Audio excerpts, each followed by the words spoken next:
सद्गुरुवे नमः। एक लकड़हारा लकड़ी काट के जंगल से लाता और बाजार में बेच के उसी प्रकार जीव को उपार्जन करता था। उसकी दरिद्रता पर तरस खा करके जंगल के देवता ने उससे एक दिन कहा कि जो तुम वरदान मांगना चाहता है, एक वरदान तुम हमसे मांग ले, हम तुमको एक वरदान देने के लिए तैयार हूँ। उसने कहा कि भगवान ठीक है, हम परिवार से सलाह मशवरा करके आते हैं। क्योंकि ठीक है आओ। वो आया घर तो अपने पिताजी से पूछा कि पिताजी, जंगल में एक भगवान प्रकट होकर कहता है कि एक वरदान तुमको मांगना है, मांग लो। तो पिताजी ने कहा धन मांग लो। अच्छा।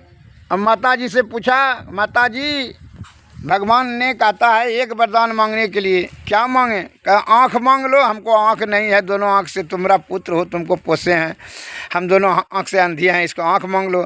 तो पत्नी से जाके पूछा कि भगवान से क्या मांग लें? कहता एक वरदान मांगने के लिए। कहा वो दोनों बुढ़ा बुढ़िया क्या कहेगा?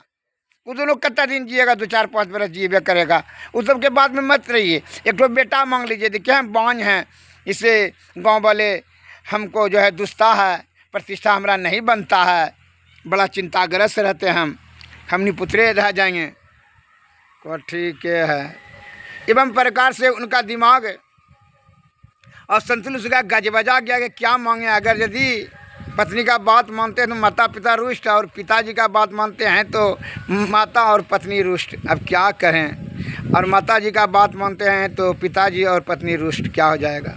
दिमाग उनका काम नहीं कर रहा था। वह जो है मन में विचार किया, चलते महात्मा जी के पास पूछेंगे।